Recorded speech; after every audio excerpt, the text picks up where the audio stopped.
Our today's lecture starts with carbohydrate source in poultry diets. তার মানে poultry ডায়েটে যে কার্বোহাইড্রেট সোর্স ফিড ইনগ্রেডিয়েন্ট বা ফিড স্টাফ গুলো আছে সেইগুলো সম্পর্কে কিছুটা ধারণা নিব। সেগুলো নাম জানতে হবে আমাদের প্রথমত। দ্বিতীয়ত আমাদের সিলেবাসে যেটা কভার করে সেটা হচ্ছে এই কার্বোহাইড্রেট গুলো কিভাবে ডাইজেস্ট হয় এবং অ্যাবজর্ব হয় এবং ফাইনালি মেটাবোলাইজ হয়। কার্বোহাইড্রেট সোর্স গুলোকে আমরা কয়েকটা ভাগে ভাগ করতে পারি, যদিও নট নেসেসারি যে এগুলো এভাবেই ক্লাসিফাই করতে হবে, কিন্তু এভাবে ক্লাসিফাই করলে আমাদের জন্য বুঝতে একটু সুবিধা হয় যে কোনটা কোন ক্যাটেগরিতে পড়ে আর কি। তো সিরিয়াল গ্রেইনস এর মধ্যে আছে ভুট্টা। তো তোমরা মোস্টলি হয়তো জানো যে ভুট্টা মুরগির জন্য একটা স্ট্যাপল ফুড, মূল খাদ্য তালিকার একটা উপাদান হচ্ছে ভুট্টা। এছাড়াও হুইট, বার্লি, সরগম, রাই। এটা একটা ইটালি বেসড একটা সিরিয়াল গ্রেন। সো এই কয়টা cereal grains, cereal by products. By product নিশ্চয়ই আমরা গত ক্লাসের কথা মনে আছে যে বাই ডেফিনেশন বাই প্রোডাক্ট হচ্ছে একটা প্রোডাক্ট লাইনের সেকেন্ড ইনগ্রেডিয়েন্ট বা সেকেন্ড প্রোডাক্ট বা সেকেন্ড আউটপুট। এগুলোকে বাই প্রোডাক্ট বলা হয়। যেমন হুইট প্রসেসিং প্ল্যান্ট থেকে আমরা হুইট ব্রান্ড পাই, রাইস প্রসেসিং প্ল্যান্ট থেকে আমরা রাইস ব্রান্ড পাই, এবং কর্ন প্রসেসিং প্ল্যান্ট থেকে আমরা কর্ন গ্লুটেন ফিড পেতে পারি। So this can be carbohydrate source, cereal byproduct for the poultry.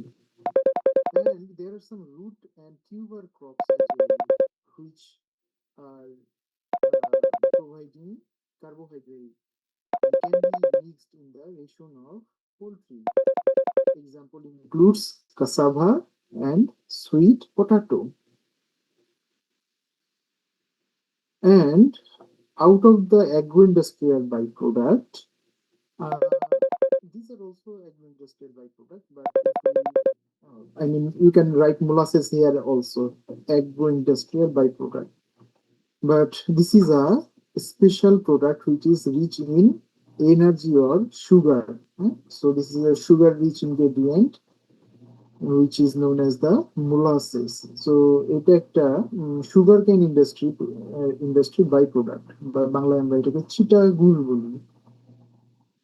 এরপরে ফাইবার সোর্স যদি বিবেচনায় আনি তাহলে সয়াবিন হাল, সানফ্লাওয়ার, নীল, এগুলো কার্বোহাইড্রেট সোর্স হিসেবে ব্যবহৃত হতে পারে। এখন এখানে কিছু ওয়ার্ড এসেছে যেমন ব্রান, তারপরে হালস। এগুলো আসলে কোনটা মিন করে এটা বোঝার জন্য এখানে একটা ডায়াগ্রাম দেওয়া আছে। একটা ফিড সিডের অথবা একটা সিরিয়াল গ্রেইনের মোস্ট আউটার যে প্রোটেক্টিভ কাভারিং এটাকে বলা হয় হাল। এরপরে ভেতরে যে ট্রান্সপারেন্ট পোর্শনটা থাকে এটাকে ব্রান বলা হয়।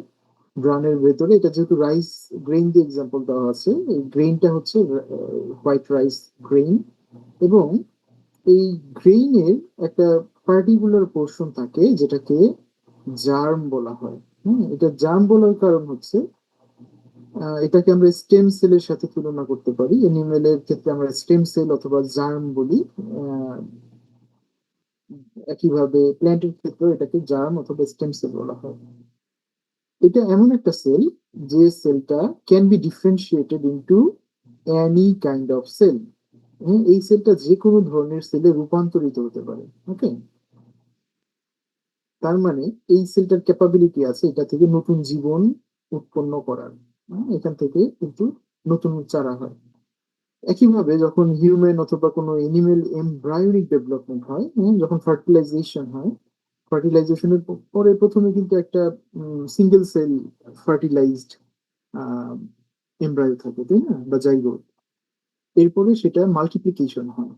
সো ওই যে সিঙ্গেল সেল যে থাকে সেখানেও কিন্তু জার্ম থাকে।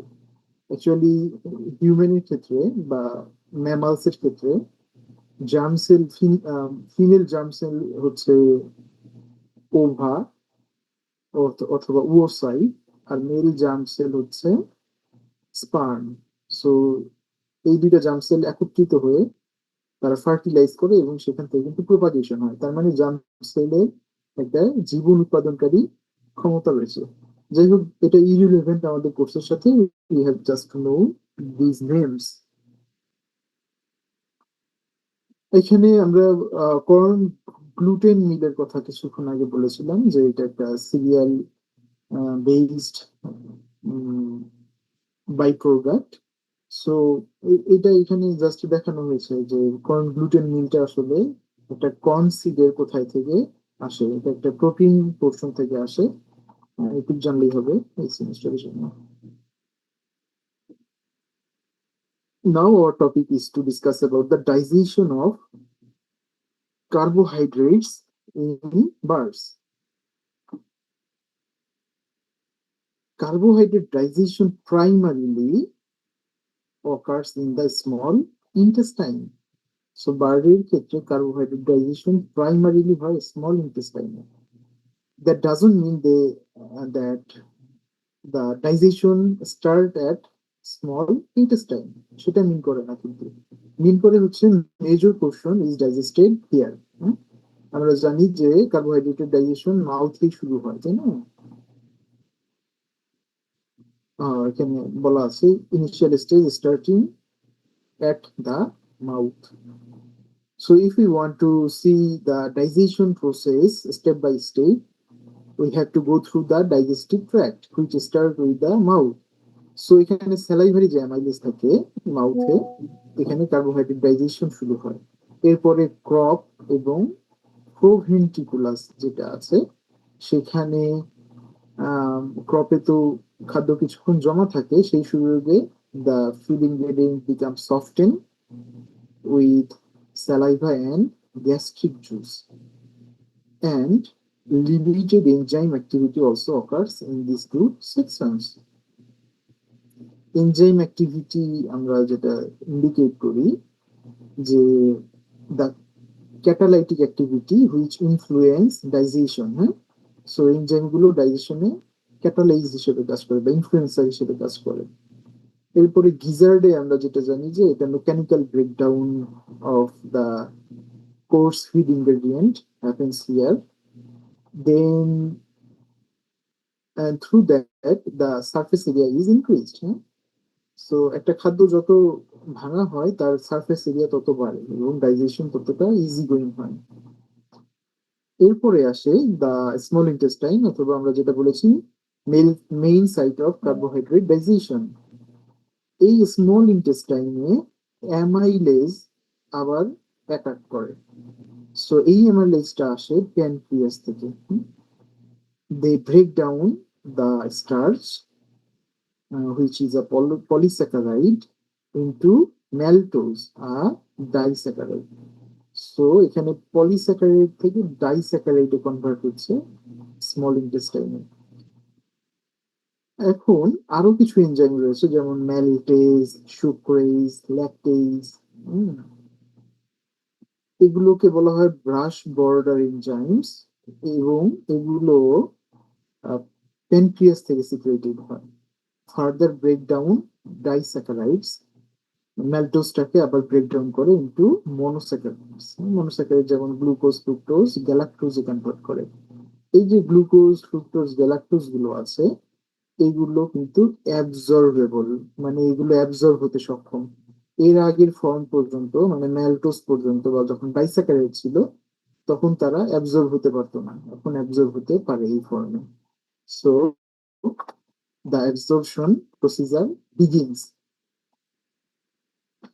The absorption also occurs in the small intestine, in the jejunum and ileum. So small intestine এর তিনটা পোর্শন আছে আমরা জানি, জেজুনাম, ইলিয়াম, ডিউডেনাম, তাই না? সো এই তিনটা পোর্শনের মধ্যে এই পোর্শনে মূলত অ্যাবজর্পশনটা ঘটে।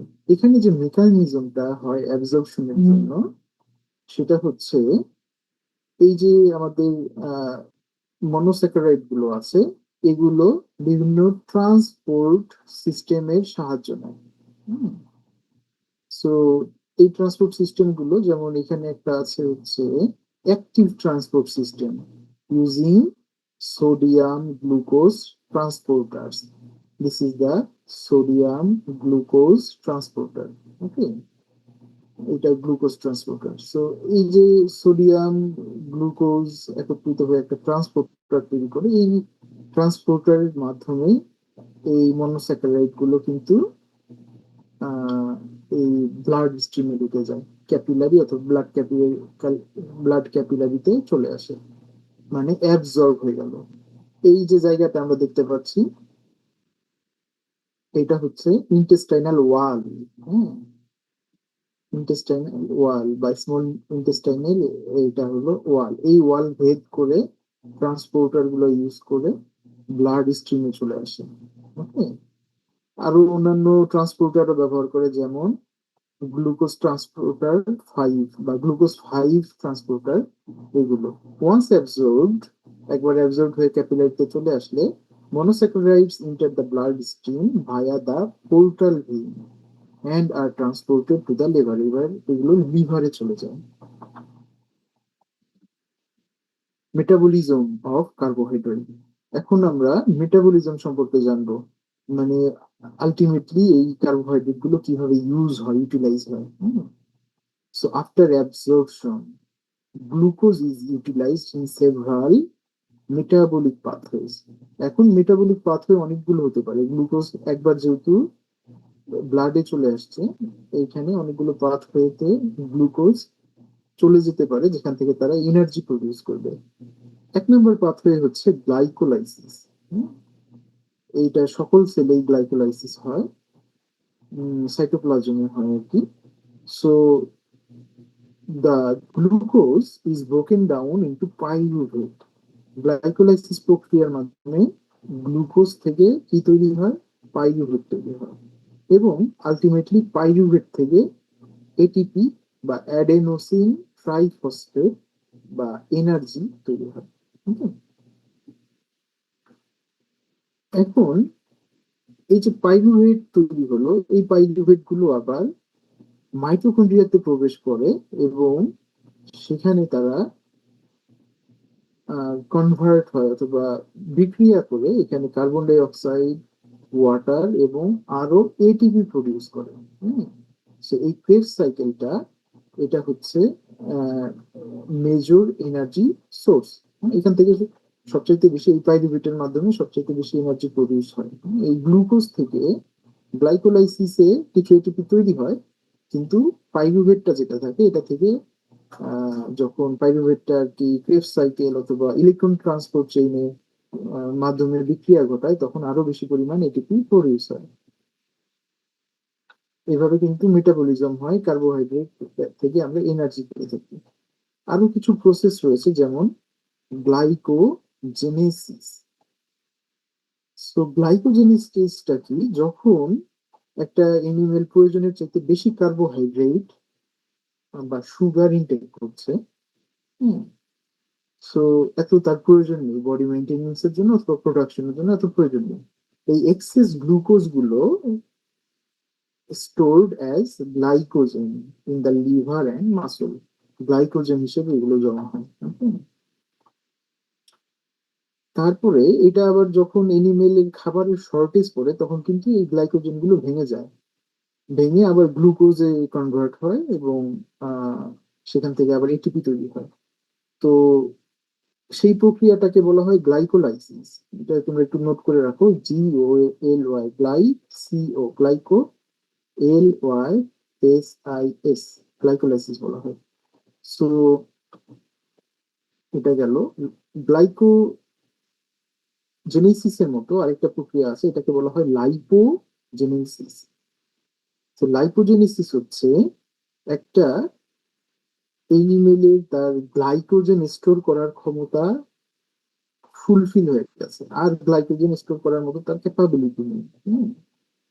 তাও যদি সেই এনিমেল আরো কার্বোহাইড্রেট গ্রহণ করে চলে অতিরিক্ত, তাহলে সেই গ্লাইকোজেন, সেই গ্লুকোজ গুলো এবার ফ্যাটে কনভার্ট হয়। হ্যাঁ, স্পেশালি ইন দা লিভার। হ্যাঁ, তোমরা নিশ্চয়ই ফ্যাটি লিভার সিনড্রোম বা ফ্যাটি লিভার ডিজিজের নাম শুনেছো, তাই না? এটা কিন্তু একটা ফ্যাটাল ডিজিজ। সো এই যে ফ্যাটি লিভার ডিজিজ, এটা শুধু যে ফ্যাট বেশি খেলে বা চর্বি জাতীয় খাবার বেশি খেলেই হতে পারে তাও না, তা কিন্তু না। একটা মানুষ যদি অতিরিক্ত পরিমাণ কার্বোহাইড্রেট কনজিউম করতে থাকে, হ্যাঁ, এবং আহ, সেই অনুপাতে সে এক্সারসাইজ না করে বা সেই অনুপাতে প্রোটিন কনজিউম না করে, তাহলে কিন্তু আলটিমেটলি এই গ্লাইকোজেন মানে এই গ্লুকোজ গুলো তখন ফ্যাট লেয়ার তৈরি করে লিভারে। সো এটাকে বলা হয় লাইপোজেনেসিস। আর lastly we have another pathway known as gluconeogenesis. So gluconeogenesis হচ্ছে যদি ডায়েটারি কার্বোহাইড্রেট লো হয়। এতক্ষণ আমরা বেশি কার্বোহাইড্রেটের কথা বলে আসছিলাম, এখন আমরা বলছি যে যদি ডায়েটারি কার্বোহাইড্রেট লো হয়, হুম, তাহলে লিভার যেটা করে synthesise glucose from non carbohydrate sources like amino acid, glycerol মানে প্রোটিন, ফ্যাট, এগুলো থেকে গ্লুকোজ তৈরি করে। লিভার এই কাজটা করে। এই কাজকে বলা হয় গ্লুকোনিওজেনেসিস। হুম, তাহলে এখানে প্রশ্ন আসে একটা, যে কার্বোহাইড্রেটের শর্টেজ হলো, ঠিক আছে, হুম, তাহলে আমাদের তো গ্লাইকোজেন জমা থাকতে পারে, তাই না? আগে গ্লাইকোজেন ভাঙবে, মানে গ্লাইকোলাইসিস আগে হবে নাকি আগে এই প্রোটিন আর ফ্যাট ভাঙবে শরীর থেকে? তোমাদের কি মনে হয়, কারো কোনো ধারণা আছে? একজন মানুষ অথবা একটা অ্যানিমেল যদি কার্বোহাইড্রেট কম খেতে থাকে, সো এখন তার শরীরে তো আগে গ্লাইকোজেন জমা থাকার কথা, তাই না? সেই গ্লাইকোজেন আগে ভেঙে শক্তি উৎপাদন হবে নাকি প্রোটিন ভাঙবে নাকি ফ্যাট ভাঙবে আগে? তোর যদি না জানা থাকে আমি বলে দিই, প্রথমে গ্লাইকোজেনটা ভাঙবে। যদি থাকে, গ্লাইকোজেন থাকলে গ্লাইকোজেন ভেঙে যাবে, শক্তি উৎপাদন হবে। এরপরেও যদি এনিমেলটা, মানুষটা খাবার না পায়, তাহলে কিন্তু এই সময় তার গ্লিসারল অথবা ফ্যাট, এগুলো ভাঙা শুরু হয়। এবং একসময় গ্লিসারল স্টোরেজ শেষ হয়ে গেলে এরপরে যেটা হয়, এরপরে কিন্তু তার বডি প্রোটিন ভাঙা শুরু হয়, কিন্তু এনার্জি যেহেতু লাগবে শরীরের জন্য, এই প্রক্রিয়াগুলো চলে। এবং গ্লিসারল পর্যন্ত যদি কারো লস হয়, এটা রিভার্সেবল, মানে এটা রেমেডি আছে। কিন্তু অ্যামিনো অ্যাসিড একবার লস হওয়া শুরু হলে কিন্তু সেখান থেকে রিকভার করা খুব মুশকিল। সো এই ধরনের স্টারভেশনে কিন্তু বডি প্রোটিন ডিটার হতে থাকে, ব্রেকডাউন হতে থাকে।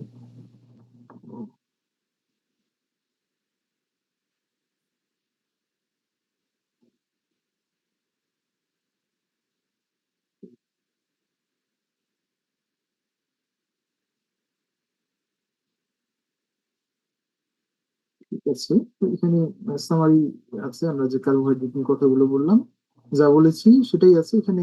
আহ, মনে রাখার সহজার্থে এভাবে আমরা অ্যাড করেছি এখানে। এরপরে কার্বোহাইড্রেট পরে আমরা প্রোটিন নিয়ে কথা বলতে পারি, protein sources in poultry diet. একইভাবে প্রোটিন সোর্স গুলোকে আমরা plant based protein, animal based protein এবং সিনথেটিক অ্যামিনো অ্যাসিড, এই তিন ক্যাটেগরিতে ভাগ করে ফেলতে পারি। প্ল্যান্ট বেসড প্রোটিন, বুঝতে পারছো, প্ল্যান্ট থেকে যে প্রোটিন গুলো আসে, সয়াবিন মিল, ক্যানোলা মিল, সানফ্লাওয়ার মিল, কটন সিড মিল এবং বিভিন্ন ধরনের পি বা বিন জাতীয় যে গুলো আছে, লিগিউমস, সেগুলো, এই যে সিড গুলো দেখছি, এগুলো মোস্টলি অয়েল সিড। এগুলো, এই সিড গুলো থেকে তেল তৈরি করা করা যায়, তাই না? তেল এক্সট্রাকশনের পরে যে বাকি অংশটা থাকে, সেগুলো হচ্ছে এগুলো মিল। যেমন সয়াবিন, যে সয়াবিন অয়েল যে আমরা কনজিউম করি, সয়াবিন সিড থেকে হয়। সয়াবিন সিড থেকে যখন অয়েল এক্সট্রাকশন হয়ে যায়, বাকি যে অংশটা থাকে সেটা হচ্ছে সয়াবিন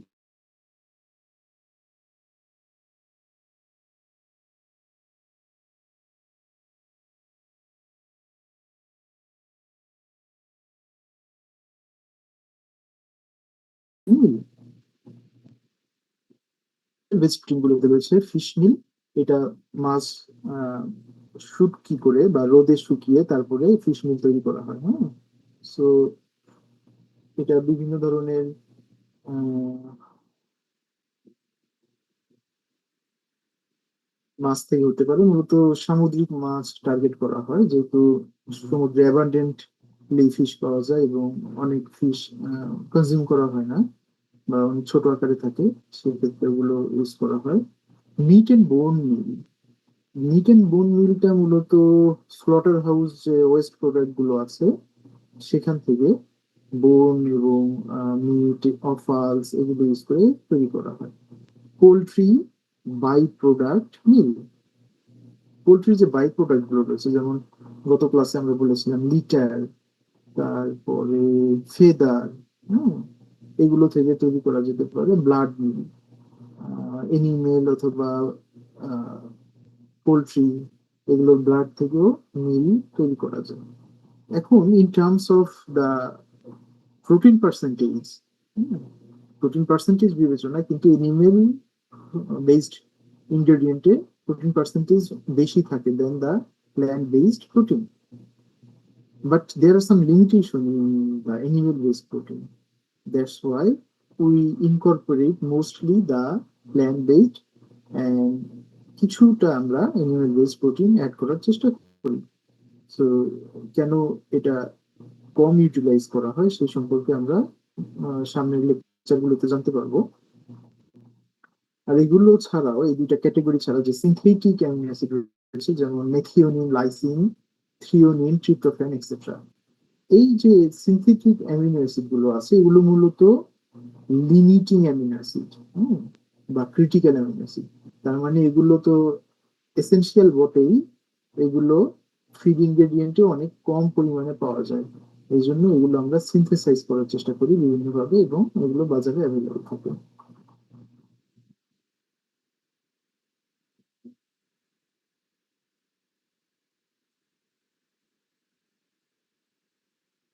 এবার আমাদের প্রোটিনের ডাইজেশন এবং অ্যাবজর্পশনের আসসালামু কথা আলাইকুম বলি। স্যার।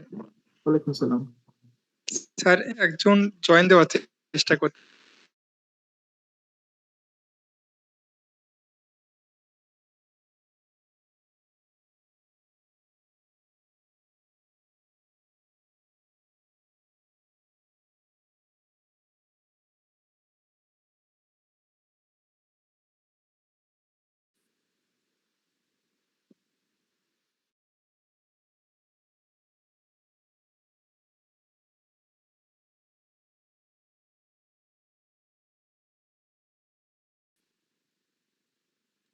স্যার ওর আইডি কত আইডি? 22 এসবিএম 32, ও নাকি জয়েন দিতে পারতেছে না, বললো, এই জন্য বললাম।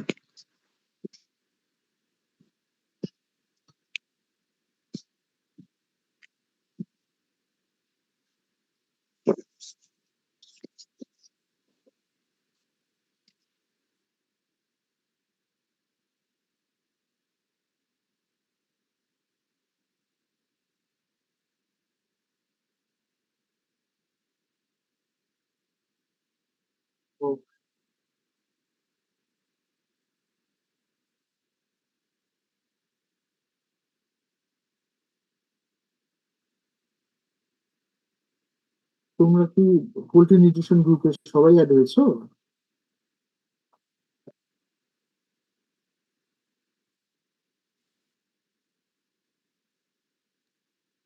স্যার সবাই সবাই? আচ্ছা ঠিক আছে, সবাই অ্যাড হচ্ছে, ঠিক আছে।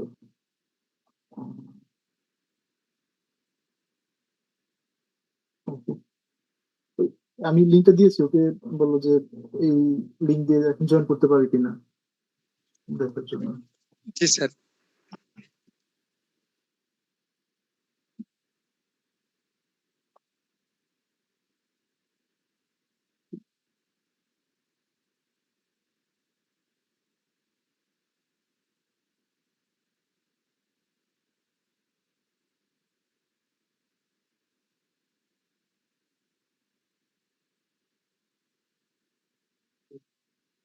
তো প্রোটিনের ডাইজেশন এবং অ্যাবজর্পশন, প্রোটিনের ডাইজেশন শুরু হয় প্রোভেন্ট্রিকুলাসে, এবং এটা স্মল ইন্টেস্টাইন পর্যন্ত চলতে থাকে। সো স্টেপ অফ ডাইজেশন আমাদের প্রোভেন্ট্রিকুলাস বা গ্ল্যান্ডুলার স্টোমা সেখান থেকে শুরু হচ্ছে। এখানে ডাইজেশন শুরু হওয়ার কারণ হচ্ছে পেপসিনোজেন এবং হাইড্রোক্লোরিক অ্যাসিড এখানে সিক্রেটেড হয়। So pepsin begins protein breakdown into polypeptides. So এখানে যেটা হয় যে প্রোটিনটা ব্রেকডাউন হয়ে পলিপেপটাইডে কনভার্ট হয় প্রোভেন্ট্রিকুলাসে, এবং গিজার্ডে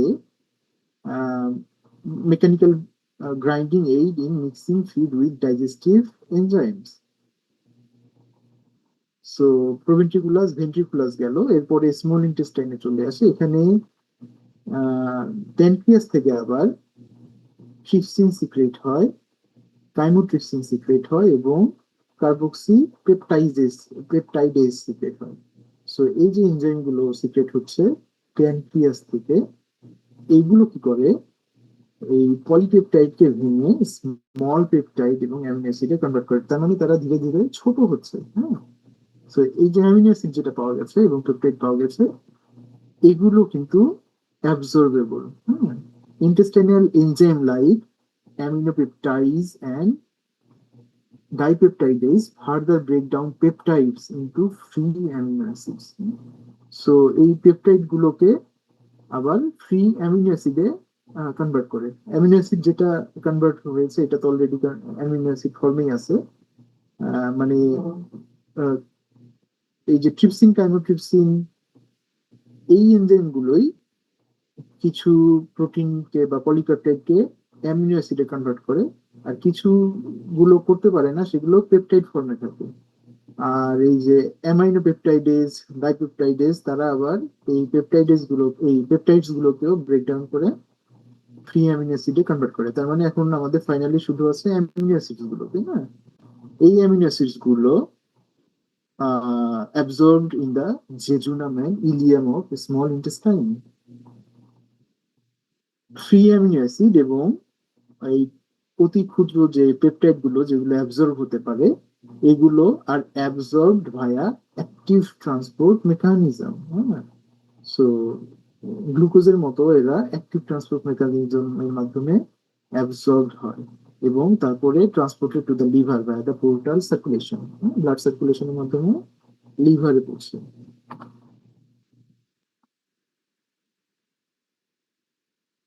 তোমাদের অ্যাটেন্ডেন্স আজকে এত কম কেন?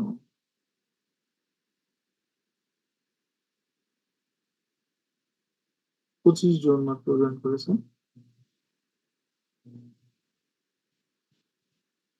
পূজার জন্য নাকি? সবাই কি ক্লাসের ইনফরমেশন পেয়েছিল? আমি তো বেশিক্ষণ আগে দিইনি, গতকাল রাতে দিয়েছি, তাই না? স্যার আমাদের total student 29। Oh I see, 29। ঠিক আছে। Metabolism of protein. So protein metabolism হয় যেভাবে, দেখো অ্যামিনো অ্যাসিড ইউটিলাইজেশন। এই যে অ্যামিনো অ্যাসিড গুলো যেগুলো ব্লাড স্ট্রিমে চলে গেলো, এগুলো use for tissue synthesis, egg formation, enzyme, hormone এবং antibody formation. So amino acid which are the building blocks of protein, তাই না? প্রোটিন তৈরির মূল কাঁচামাল। সো এই অ্যামিনো অ্যাসিড গুলো কিন্তু আলটিমেটলি নতুন টিস্যু তৈরি করে। টিস্যু প্রোটিন দ্বারা গঠিত আমরা জানি, মানে major portion of the tissue is contributed by the protein. লিপিডও থাকে অবশ্যই। এছাড়া এগ ফর্মেশন, এগের যে প্রোটিন পোর্শন সেটা কন্ট্রিবিউট করে, অথবা এগের প্রোটিন পোর্শনকে কি বলা হয়, অ্যালবুমিন, তাই না? ALBUMIN, albumin. এগের প্রোটিনকে কিন্তু স্ট্যান্ডার্ড প্রোটিন বলা হয়। সো অন্যান্য প্রোটিনকে যখন আমরা কম্পেয়ার করি, তাদের স্ট্যান্ডার্ড লেভেলটা বিবেচনা করা হয় এই প্রোটিনের সাথে, অ্যালবুমিনের সাথে। অ্যালবুমেন, সরি অ্যালবুমেন, ALBUMEN, অ্যালবুমেন। এগ হোয়াইট যেটা, এটাকে অ্যালবুমেন বলা হয়, অ্যালবুমেন। আর অ্যালবুমিন হচ্ছে প্রোটিনের নাম। এটা একটু কনফিউজিং, এটা মনে রেখো আর কি। অ্যালবুমেন হচ্ছে এগ হোয়াইট বা ডিমের সাদা অংশকে অ্যালবুমেন বলে, আর অ্যালবুমিন হচ্ছে এগ হোয়াইট বা ডিমের প্রোটিনের নাম আর কি, ডিমের প্রোটিনের নাম। ওকে, সো অ্যামিনো অ্যাসিড ইউটিলাইজেশন তো এভাবে হয়ে যায়, মানে এই অ্যামিনো অ্যাসিড গুলো এভাবে প্রোটিন সিনথেসিস করে এবং এইসব কাজে লাগে। হ্যাঁ, কিন্তু যদি কোনোভাবে আমরা বেশি পরিমাণে অ্যামিনো অ্যাসিড প্রোভাইড করি পোলট্রিতে, তাহলে সেটা রেজাল্টটা কি হয়? প্রথম কথা হচ্ছে অ্যামিনো অ্যাসিড বা প্রোটিন গুলো বডিতে স্টোর হতে পারে না। ওকে, সো আর গতকাল বলেছিলাম যে আমি এই প্রোটিন গুলো কিন্তু সবচেয়ে দামি ফিড, পুষ্টি উপাদান আর কি। সো এই যে পুষ্টি উপাদানগুলো যেগুলো শরীরে স্টোর হতে পারে না, এগুলো বেশি দিলে ক্ষতি, তাই না? ক্ষতি দুই প্রকার, হয়তো বলেছি গতকাল। ইকোনমিক লস তো আছে, আর এনভায়রনমেন্টেরও ক্ষতি আছে। The amino group which is NH2 is removed from the amino acids. এই যে যে অ্যামিনো অ্যাসিড গুলো এক্সেস, সেই অ্যামিনো অ্যাসিড থেকে প্রথমত ডিঅ্যামাইনেশন যেটা হয়, তার মানে অ্যামিনো গ্রুপটা রিমুভ হয়, কনভার্টেড টু ইউরিক অ্যাসিড। হ্যাঁ, তাহলে অ্যামিনো অ্যাসিড থেকে অ্যামাইনো গ্রুপ ডিলিট হয়ে যাওয়ার ফলে, which is known as the deamination, এর ফলে আমরা কিন্তু পাই ইউরিক অ্যাসিড প্রডিউস হলো। হুম, এখানে রিয়াকশনটা দিয়ে দিলে বোঝার জন্য সুবিধা হতো। ইউরিক অ্যাসিড প্রডিউস হলো, এই ইউরিক অ্যাসিডটা এক্সক্রিটেড হয়।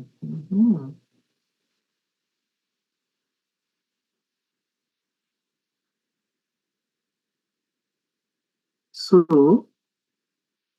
একটা আহ, যখন ইউরিক অ্যাসিড এক্সক্রিটেড হয়ে যায়, হ্যাঁ, এই তোমার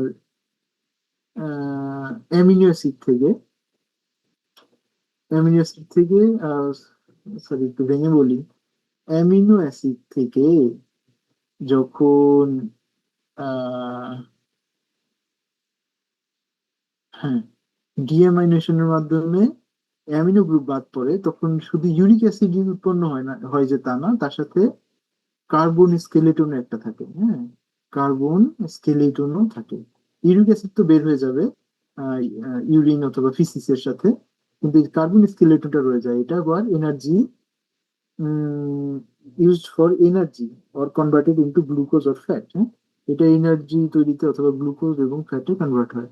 তাহলে এটা হলো তাদের ফেট। এখন যে versus temperature versus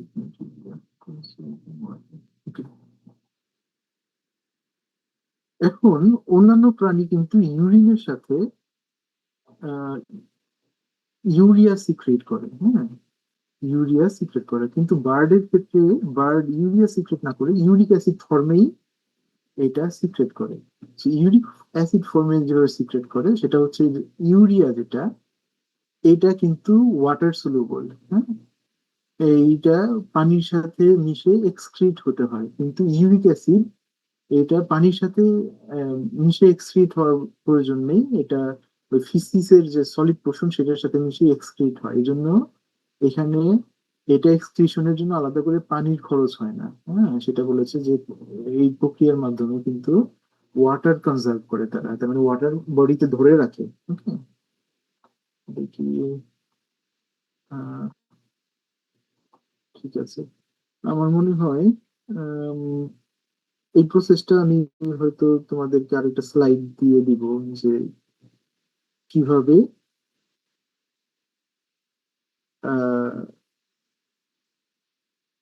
water conserve করে। হ্যাঁ, কিভাবে ওয়াটার কনজার্ভ করে, ইউরিয়া না হয়ে ইউরিক অ্যাসিড হওয়ার ফলে কিভাবে ওয়াটার কনজার্ভ হয়। আই থিঙ্ক এই স্লাইডটা একটু ইমপ্রুভ করা যেতে পারে। I will do. সো এখানে সামারি চার্ট দেওয়া আছে, আমরা সবকিছু এখানে ডিসকাস করে ফেলেছি অলরেডি। এরপরে fat sources in poultry diets. So fat source, যেটা আমরা অলরেডি জানি যে ফ্যাট হচ্ছে কনসেন্ট্রেটেড এনার্জি সোর্স। ফ্যাট থেকে আমরা মূলত কনসেন্ট্রেটেড ফর্মে এনার্জি পাই। আরো যে ইম্পর্টেন্ট জিনিসগুলো ফ্যাট থেকে পাই সেটা হচ্ছে essential fatty acids. Essential amino acids এর মতোই এসেনশিয়াল ফ্যাটি অ্যাসিডস বার্ড তার বডিতে প্রডিউস করতে পারে না, so we have to provide from outside. এবং এটা কিন্তু আমরা যে পোলট্রিতে ফ্যাট রিচ খাবারগুলো দিই সেখানে এটা থাকে। এবং এই যে ফ্যাট সোর্স ইনগ্রেডিয়েন্ট গুলো they aid in the absorption of fat soluble vitamins. আছে ফ্যাট সলুবল যে ভাইটামিনস গুলো আছে এ ডি ই কে, এগুলো অ্যাবজর্পশনের জন্য খাদ্যে ফ্যাট থাকা প্রয়োজন। হুম, আমরা তো মোস্টলি জানি যে অ্যাবজর্পশনে হেল্প করে হচ্ছে পানি, ওয়াটার, তাই না, H2O। কিন্তু এই চারটা ভাইটামিন এগুলো ওয়াটার সলুবল না বলে এগুলো কিন্তু পানির দ্বারা পরিবাহিত হতে পারে না, এই জন্য ফ্যাট প্রয়োজন। So common sources for the fat in poultry diet are can be classified as animal fat, vegetable oils, byproducts and essential fatty acids. Animal ফ্যাটের মধ্যে রয়েছে হচ্ছে ক্যাটেল ফ্যাট বা ট্যালো, লার্ড অথবা পিগ ফ্যাট, পিগের যে ফ্যাট, পোল্ট্রি ফ্যাট। ভেজিটেবল অয়েলস এর মধ্যে রয়েছে soybean, corn, canola, coconut oil etcetera. বাই প্রোডাক্টের মধ্যে রয়েছে কুকিং অয়েল, যেটা অলরেডি ইউজ করা হয়েছে, কিন্তু এক্ষেত্রে সতর্ক থাকতে হবে, এটাকে প্রসেসড হতে হবে যাতে বার্ডের কোনো সাইড ইফেক্ট তৈরি না করে। আর এসেনশিয়াল ফ্যাটি অ্যাসিডস যেগুলো আমরা কমার্শিয়ালি অ্যাভেলেবল এবং পারচেজ করে ইনক্লুড করি, এগুলো linoleic acid and alpha linoleic acid and etcetera. So এগুলো কিন্তু এসেনশিয়াল। ডাইজেশন যদি আমরা আলোচনা করতে চাই ফ্যাটে, তাহলে এটা স্মল ইন্টেস্টাইনে হয় এবং এখানে হেল্পিং এজেন্ট হিসেবে বাইল কাজ করে, বাইল জুস। এবং আরেকটা এনজাইম সেটা হচ্ছে লাইপেজ। সো বাইল জুস যেটা, এটা প্যানক্রিয়াস থেকে সিক্রেট হয়, লিভারে স্টোর হয়।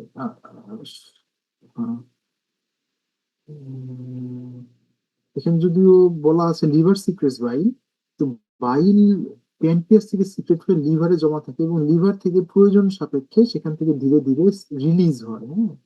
সো এটা আমরা রিলিজ দিয়ে রিপ্লেস করতে পারি।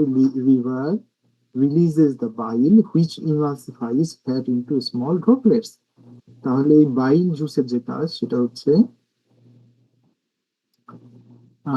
ফ্যাট গুলোকে ছোট ছোট পোর্শনে ভেঙে ফেলে, স্মল ড্রপলেটে ভাগ করে। প্যানক্রিয়াটিক লাইপেজ এনজাইম ব্রেকস ট্রাইগ্লিসারাইডস, এই স্মল ড্রপলেট গুলো কিন্তু এখনো ট্রাইগ্লিসারাইড ফর্মেই আছে। সো এই ট্রাইগ্লিসারাইডকে মনোগ্লিসারাইড এবং ফ্রি ফ্যাটি অ্যাসিডে কনভার্ট করে ফেলে এবং অ্যাবজর্পশনটা ঘটে মূলত জেজুনামে।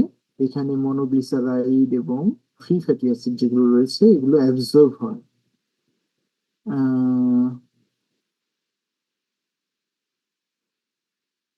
এবং অ্যাবজর্ব হওয়ার পরে এটা আবার রিঅ্যাসেম্বল হয়, আবার ট্রাইগ্লিসারাইডে পরিণত হয়। ঠিক আছে, সো এই মনোগ্লিসারাইড ফ্যাটি অ্যাসিডে কনভার্ট হওয়ার একমাত্র কারণ ছিল যাতে তারা অ্যাবজর্ব হতে পারে। অ্যাবজর্ব হওয়ার পরে তারা কিন্তু আবার ট্রাইগ্লিসারাইড ফর্ম করে এবং এই সময় তারা লাইপোপ্রোটিন এবং lymphatic or portal system, both system দ্বারা তারা ট্রান্সপোর্টেড হয়। সো ট্রান্সপোর্টেড হয় হচ্ছে লাইপোপ্রোটিনস অথবা লিপোপ্রোটিনস।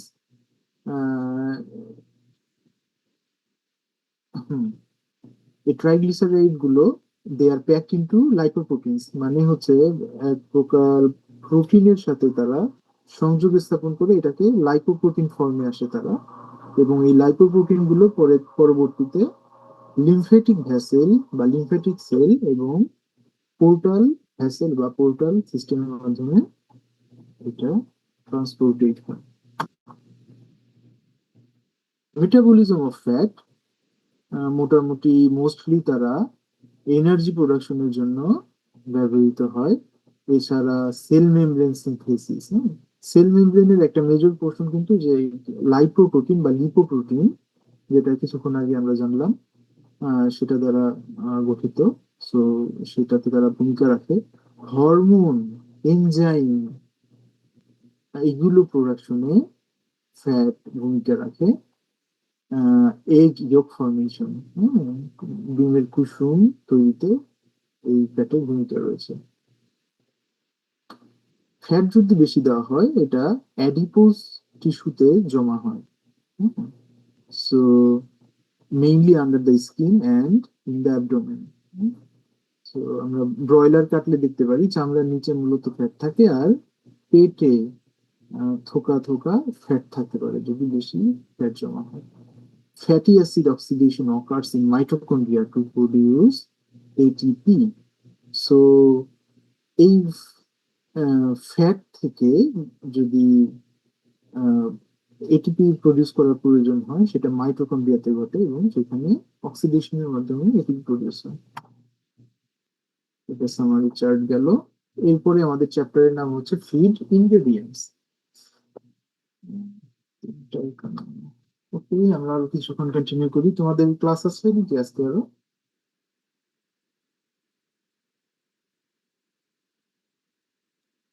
হ্যাঁ স্যার।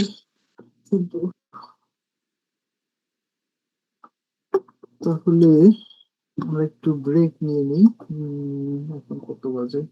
51, 55 শুরু করবো। 4 মিনিটের একটা বিরতি, ফ্রেশ হয়ে আসতে পারবো।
ব্যাক।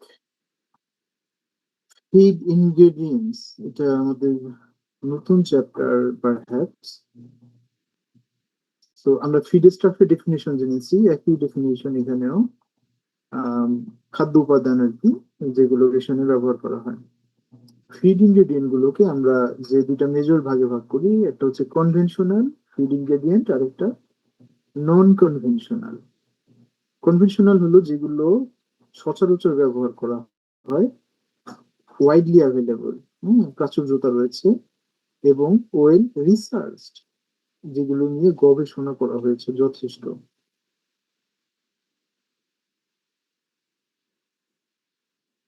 এবং যেগুলো পোলট্রি ডায়েটের একটা বড় অংশ, বাল্ক অংশ সরবরাহ করে, এবং যেগুলোর ডাইজেস্টিবিলিটি এবং নিউট্রিশনাল কনসিস্টেন্সি হাই, এগুলোকে কনভেনশনাল ফিডেস্টা বলা হয়। কমন কনভেনশনাল ফিড ইনগ্রেডিয়েন্টস এর এখানে কিছু উদাহরণ দেওয়া আছে, যেগুলো আমরা এতক্ষণ উদাহরণ দেখে এসেছি সেগুলোই, যেমন আমরা এনার্জি বা কার্বোহাইড্রেট সোর্স তো দেখলাম, প্রোটিন সোর্সও দেখেছি অলরেডি, মিনারেল সোর্স দেখা হয়নি। মিনারেল সোর্সের মধ্যে রয়েছে লাইমস্টোন, যেটা ক্যালসিয়াম প্রোভাইড করে, ডাইক্যালসিয়াম ফসফেট যেটা ক্যালসিয়াম এবং ফসফরাস প্রোভাইড করে, এবং সল্ট, যেটা সোডিয়াম এবং ক্লোরিন প্রোভাইড করে। সো এগুলো খুবই কনভেনশনাল অথবা well researched, well used product. Additives, যেগুলো নিজেরা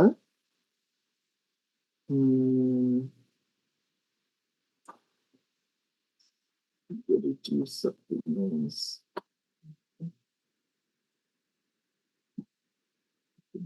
ইউজ করা ঠিক হয়নি।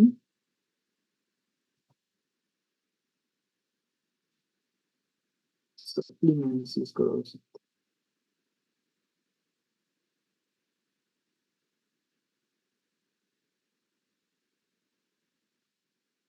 সো সাপ্লিমেন্ট, এখানে সাপ্লিমেন্টের অন্তর্গত অ্যাডিটিভ হতে পারে। সাপ্লিমেন্ট নিউট্রিশন দিতেও পারে, নাও দিতে পারে, কিন্তু অ্যাডিটিভ মূলত নিউট্রিশন কোনো কিছু প্রোভাইড করে না। তো এখানে দেখো এগুলো আমরা সাপ্লিমেন্ট হিসেবে ব্যবহার করে থাকি। বিভিন্ন গুলো আছে, এগুলো আমরা অলরেডি বিভিন্ন সময় আলোচনা করেছি। সিনথেটিক অ্যামিনো অ্যাসিডের মধ্যে যে লাইসিন এবং মেথিওনিন, এই দুটা লেয়ার বার্ড প্রোডাকশনে অত্যন্ত গুরুত্বপূর্ণ ভূমিকা পালন করে।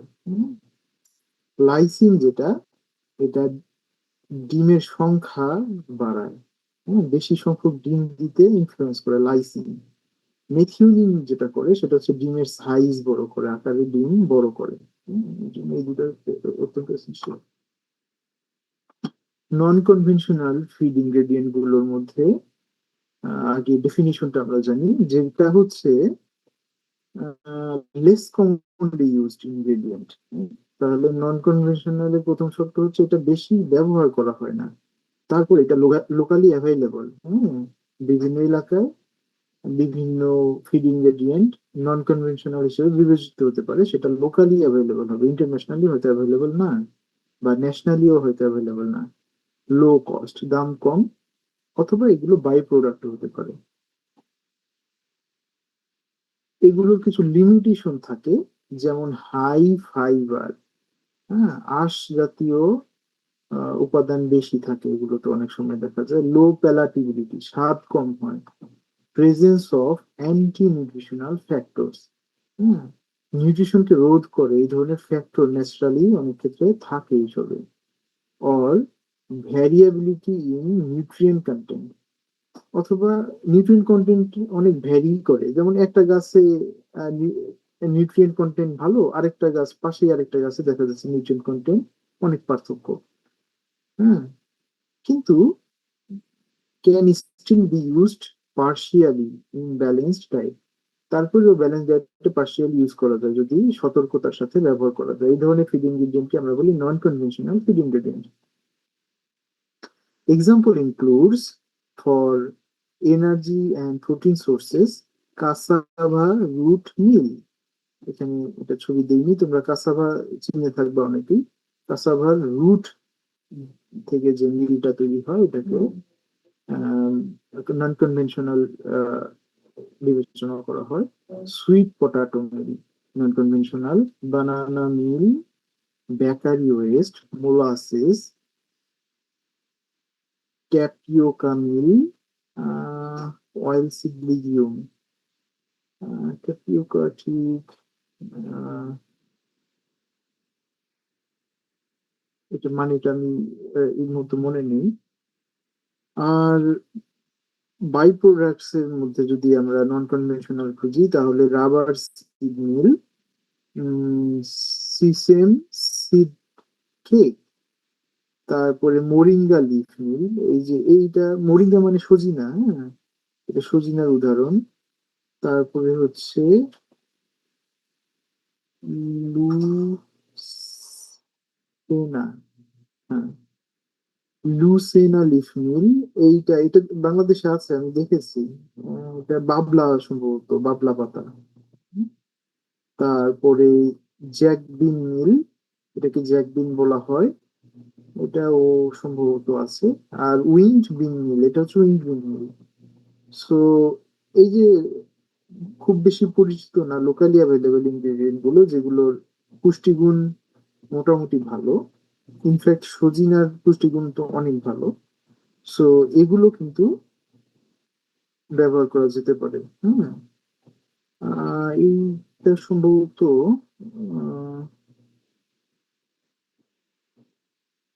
সিসেম সিড, এটা সিসেম সিড সম্ভবত, হ্যাঁ।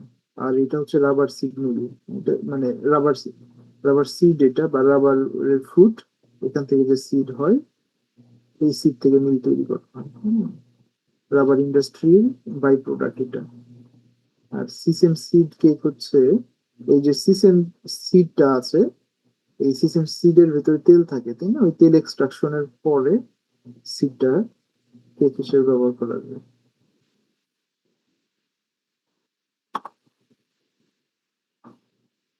অ্যাগ্রো ইন্ডাস্ট্রিয়াল বাই প্রোডাক্ট, আমরা নন কনভেনশনাল এর মধ্যেই আছি, তাই না? হ্যাঁ, agro industrial by product.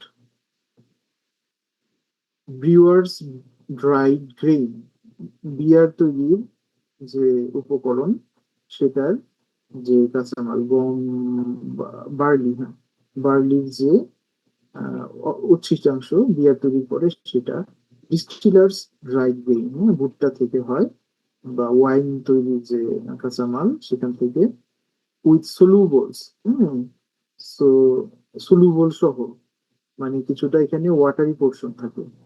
Rice bran, একটা agro industrial by product, wheat bran, palm kernel cake, coconut মিল।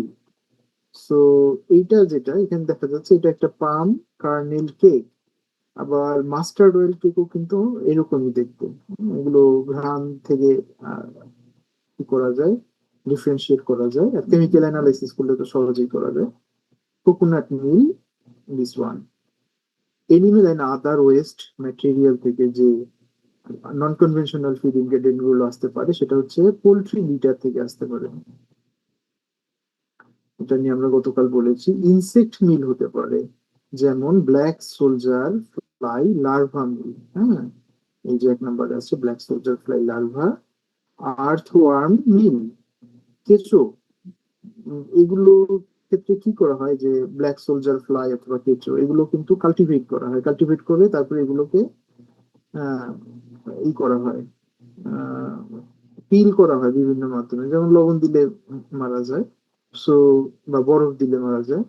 তারপরে এগুলো কিল করার পর এগুলোকে সান ড্রাই করা হয় অথবা মেকানিক্যাল ড্রাইং করা হয়, তারপরে এগুলোকে গ্রাইন্ডিং করা হয়। যেহেতু তারা ফুল অফ প্রোটিন, তারপরে এই প্রোটিন গুলো গ্রাইন্ড করে কিন্তু বাড়তে দেওয়া যায়। ম্যাগট মিল, স্নেইল মিল, এখন স্নেইল মিলটা স্নেইল গ্রাইন্ড করা হয়েছে কিন্তু বোঝা যাচ্ছে না যে এটা শামুক থেকে তৈরি হয়েছে। এখানে কনভেনশনাল ফিড ইনগ্রেডিয়েন্ট এবং নন কনভেনশনাল ফিড ইনগ্রেডিয়েন্টের কম্পারিজন করা হয়েছে।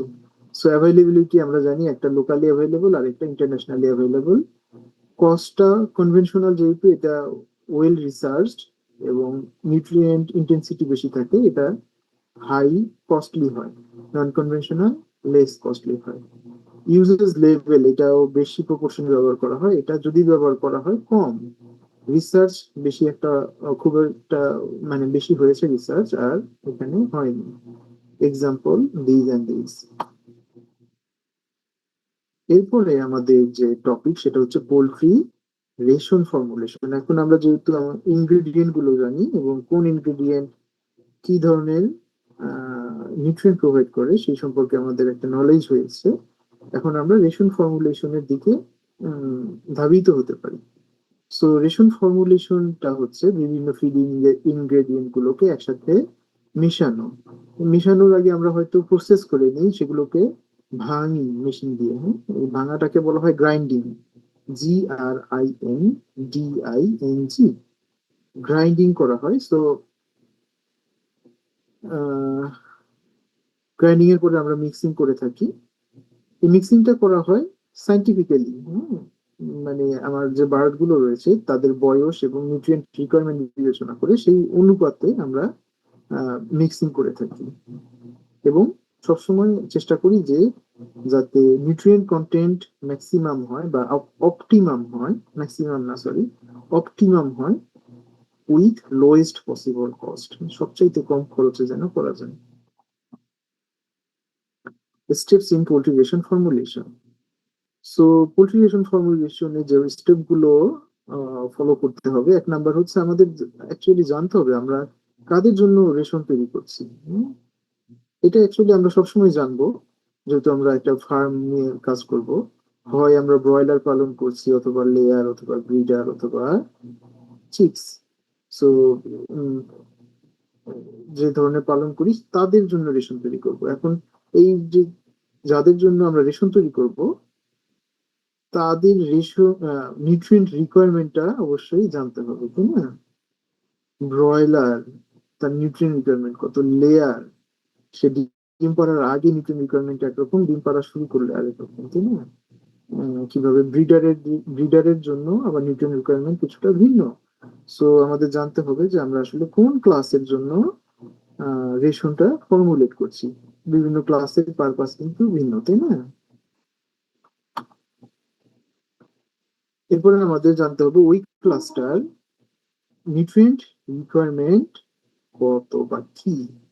এখন নিউট্রিয়েন্ট রিকোয়ারমেন্ট জানার জন্য বিভিন্ন অর্গানাইজেশন রয়েছে। আমরা গত ক্লাসে বলছিলাম যে ন্যাশনাল রিসার্চ কাউন্সিল অথবা NRC from Canada, BIS from India perhaps, অথবা লোকাল স্ট্যান্ডার্ড ফলো করা যেতে পারে নিউট্রিয়েন্ট রিকোয়ারমেন্ট জানার জন্য। হ্যাঁ, সো তারা যে চার্ট গুলো প্রোভাইড করে সেখানে দেওয়া থাকে যে ব্রয়লার চিকেন 22 দিন থেকে 25 দিন বয়সে তাদের এনার্জি রিকোয়ারমেন্ট এত, প্রোটিন রিকোয়ারমেন্ট এত, ক্যালসিয়াম এত, ফসফরাস এত, এক্সেট্রা, এইভাবে দেওয়া থাকবে। সেটা দেখে আমরা রিকোয়ারমেন্ট জানতে পারি। সো যে রিকোয়ারমেন্ট গুলো আমাদের জানা দরকার, energy in the form of metabolisable energy, crude protein, essential amino acids যেমন লাইসিন, মেথিওনিন, থ্রিওনিন, এগুলো জানতে হবে, ক্যালসিয়াম, ফসফরাস জানতে হবে, ভাইটামিন, মিনারেলস জানতে হবে। এখানে একটা সিম্পল উদাহরণ দেওয়া আছে যে ব্রয়লার স্টার্টার ফিনিশার, হ্যাঁ, দুইটা ফেজ দেওয়া আছে।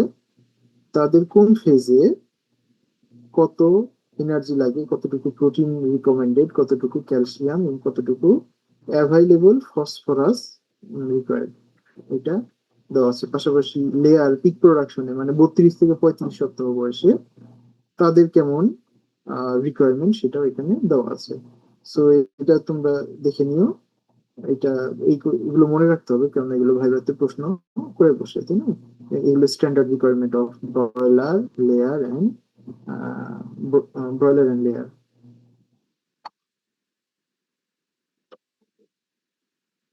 এরপরে আমাদের যে কাজটা আসে যে আমরা তো কোন এনিমেলকে বা কোন বার্ডকে খাবার দিব সেটাও জানলাম, ওই বার্ডটা কোন প্রোডাকশন ফেজে আছে সেটাও জানলাম, তাদের বয়সও জানলাম। এখন আমাদের জানতে হবে যে আমরা আসলে কি কি অপশন আছে আমাদের ফিড ইনগ্রেডিয়েন্ট হিসেবে। হ্যাঁ, সেই অপশন গুলো থেকেই তো আমাদের ফিড তৈরি করতে হবে, তাই না? সব হয়তো আমাদের হাতের কাছে অ্যাভেলেবেল নাও থাকতে পারে। সো এই ইনগ্রেডিয়েন্ট গুলো আমরা যখন সিলেক্ট করব বা চুজ করব, তখন আমরা এই বিষয়গুলো খেয়াল করব যাতে ইনগ্রেডিয়েন্ট গুলো আমাদের হাতে থাকে, এক নাম্বার। দ্বিতীয়ত যাতে এগুলো কস্ট ইফেক্টিভ হয়, লোকালি অ্যাভেলেবল হলে ভালো। এমন না যে লোকালি প্রডিউসড হতে হবে, কিন্তু লোকালি যাতে অ্যাভেলেবল থাকে, কস্ট ইফেক্টিভ। হ্যাঁ, খুব বেশি দামি ইনগ্রেডিয়েন্ট ব্যবহার করলে কিন্তু ব্যবসা লাভজনক হবে না। কস্ট ইফেক্টিভ হতে হবে, নিউট্রিশনালি সুইটেবল হতে হবে। হ্যাঁ, সো ফিড ইনগ্রেডিয়েন্ট ব্যবহার করলাম, সেখানে পুষ্টির কোনো এলিমেন্ট নেই, তাহলে কিন্তু সেটা খাইয়ে কোনো লাভ নেই, তাই না? এবং free from toxins or anti nutritional factors হতে হবে। এখন এই ইনগ্রেডিয়েন্ট গুলো সচরাচর টক্সিন অথবা অ্যান্টি নিউট্রিশনাল ফ্যাক্টর ফ্রি থাকে না, এগুলো নিয়েই আসবে। তবে আমরা এমন ভাবে প্রসেস করব বা প্রি প্রসেস করব যাতে এগুলো ডেস্ট্রয় হয়।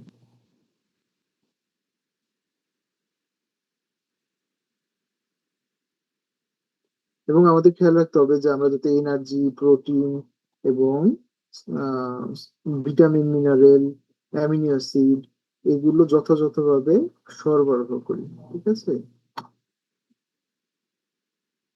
আমাদের এরপরে কাজ হচ্ছে আমাদের ব্যালেন্স, ডায়েটটাকে বা রেশনটাকে ব্যালেন্স করতে হবে। আমরা ইচ্ছাকৃত ভাবে মানে মনে যা আসে সেভাবেই রেশন তৈরি করতে পারি না। যেমন গতদিন আমি বলেছিলাম যে একটা রেশনে আমরা 90 কেজি, 100 কেজির মধ্যে 90 কেজি ভুট্টা দিয়ে দিতে পারি না। হ্যাঁ, ইনক্লুশন লেভেলটা জেনে আমাদের অ্যাক্ট করতে হবে।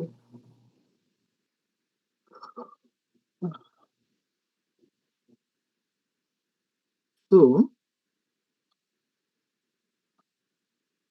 আমরা একটা রেশনকে ব্যালেন্স করার জন্য ম্যানুয়াল সিস্টেম ব্যবহার করতে পারি অথবা সফটওয়্যার বেসড প্রোগ্রাম ইউজ করতে পারি। কমন মেথড গুলোর মধ্যে একটা রয়েছে Pearson square method. Pearson square মেথডের সমস্যা হচ্ছে এটা শুধুমাত্র দুইটা ইনগ্রেডিয়েন্টকে একটা সময়ে করতে পারে। উম, কি বলে, দুইটা ইনগ্রেডিয়েন্টকে আইডেন্ট মেজার করতে পারে, দুইটা ইনগ্রেডিয়েন্টের মধ্যে কোনটা কতটুকু লাগবে। হুম, এটা ইউজফুল ফর সিম্পল প্রোটিন এবং এনার্জি ব্যালেন্সিং। কিন্তু এই প্রোটিন এবং এনার্জি ছাড়া আরো যে মাইক্রো নিউট্রিয়েন্ট গুলো প্রয়োজন আছে সেগুলো ব্যালেন্স করা খুব মুশকিল পিয়ারসন স্কয়ার দিয়ে। Okay? এখানে প্রসিজারটা বলা আছে কিভাবে পিয়ারসন স্কয়ার করতে হয়। আমরা যদি একটু বসে থাকার কথা, একটু অপেক্ষা করো। উম,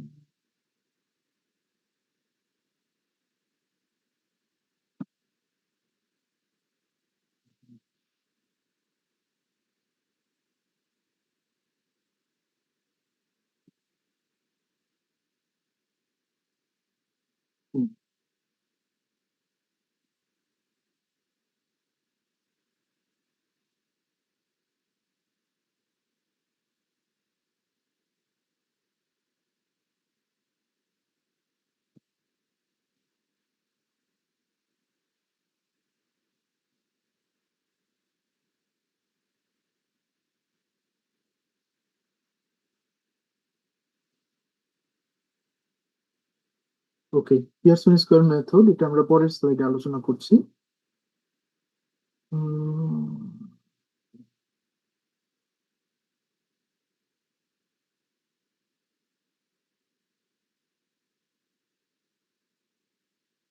আরেকটা রয়েছে লিনিয়ার প্রোগ্রামিং বা কম্পিউটার বেসড সফটওয়্যার। এটা আমরা যখন ল্যাব ক্লাসটা করব তখন এক্সেল বেসড এটার সমাধান আমরা শিখবো ওখানে। সো ও আচ্ছা, যে সফটওয়্যার বেসড প্রোগ্রাম ওখানে কিন্তু সবগুলো ইনগ্রেডিয়েন্ট একসাথে হিসেব নিকেশ করা যায়, কাজে ওটা সহজতর, সময় কম লাগে এবং মোর এফিসিয়েন্ট। এবং ওখানে আমরা সরাসরি ইনগ্রেডিয়েন্টের পরিমাপের সাথে সাথে কস্ট হিসাব করে ফেলতে পারি, কাজে আমরা খরচটা সরাসরি জানি। এখানে পিয়ারসন স্কয়ার টেস্টের যে step by step calculation method দেওয়া রয়েছে, এখানে দেখো, এখানে একটা উদাহরণ দিয়ে আমরা বুঝাই। ফর্মুলেটে 20% প্রোটিন পোলট্রি ডায়েট। আমরা একটা ডায়েট তৈরি করতে চাই যেখানে 20% প্রোটিন থাকবে এবং আমাদের দুটো ইনগ্রেডিয়েন্ট এখানে অপশন থাকে।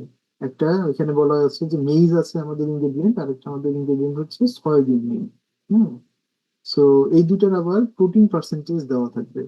যেমন মেইজের প্রোটিন পার্সেন্টেজ ধরো 9%, সয়াবিন মিলে 45%। ওকে, সো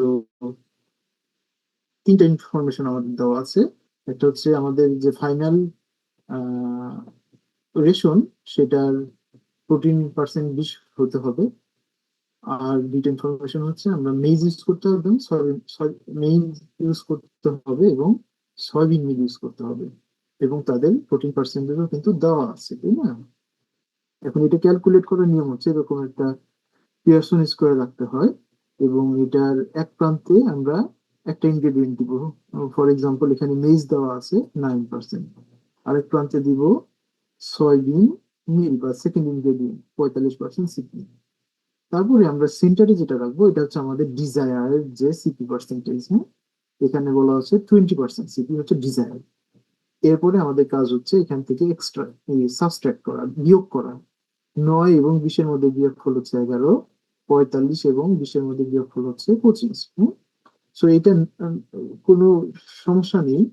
আহ কোন ভ্যালু বড় কোনটা ছোট সেটা এখানে দেখা হয় না, শুধুমাত্র ডিফারেন্সটা এখানে নিয়ে আসা হয় 25 এবং ডিফারেন্সটা এখানে 11। ওকে, এইটা থেকে আমরা এখন একটা বিষয় জানতে পারলাম যে আমরা যে রেশনটা তৈরি করব যদি সেখানে 20% সিপি চাই এবং এই দুটো ইনগ্রেডিয়েন্ট যদি ব্যবহার করি সেখানে আমাদের মেইজ ব্যবহার করতে হবে হলো 25 ভাগ আর সয়াবিন মিল ব্যবহার করতে হবে 11 ভাগ।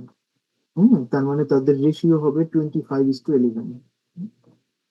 এখানে বলা হচ্ছে যে গেট দ্য রেশিও, মেইজ এবং সয়াবিনের রেশিও আমাদের 25:11 হতে হবে। এবং এটা যখন আমরা পার্সেন্টেজে কনভার্ট করি তখন দেখি যে এই রেশনে যদি আমরা 20% সিপি পেতে চাই তাহলে রেশনের 69.4% হতে হবে মেইজ এবং 30.6% হতে হবে soybean mill. Very easy to calculate, কিন্তু এটা সমস্যা হচ্ছে শুধুমাত্র দুইটা ইনগ্রেডিয়েন্ট ক্যালকুলেট করতে পারবে।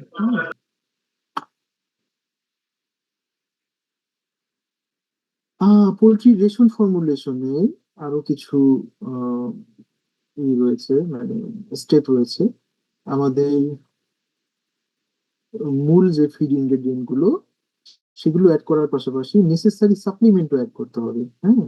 এখানে ভিটামিন মিনারেল প্রিমিক্স হতে পারে, এনজাইম হতে পারে, কক্সিডিওস্ট্যাট হতে পারে, probiotics, prebiotics, synthetic amino acid হতে পারে। এগুলো অ্যাড করে আমাদের খাদ্যটাকে ফাইনালি ব্যালেন্সড করতে হবে। এরপরে ফাইনালি আমার দেখতে হবে যে এটা ব্যালেন্স হয়েছে কিনা।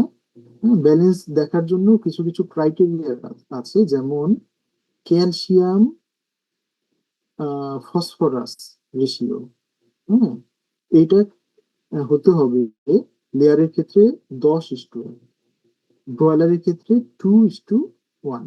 ওকে, সো যেহেতু লেয়ারে ক্যালসিয়ামের পরিমাণ অনেক বেশি লাগে, হ্যাঁ, প্রায় 4.5 থেকে 5 গুণ বেশি লাগে ব্রয়লারের তুলনায়, সেজন্য এটা হচ্ছে 10:1 লেয়ারে, ব্রয়লারে 2:1। ক্যালোরি প্রোটিন ছাড়াও আরো রেশিও আছে, যেমন এনার্জি, সরি এটা ক্যালোরি প্রোটিন না, এটা calcium phosphorus. Calcium phosphorus, calcium phosphorus ছাড়াও ক্যালোরি প্রোটিন রেশিও আছে। ক্যালোরি প্রোটিন, অথবা ওটাকে আরো আরেক নামে ডাকা হয় এনার্জি প্রোটিন।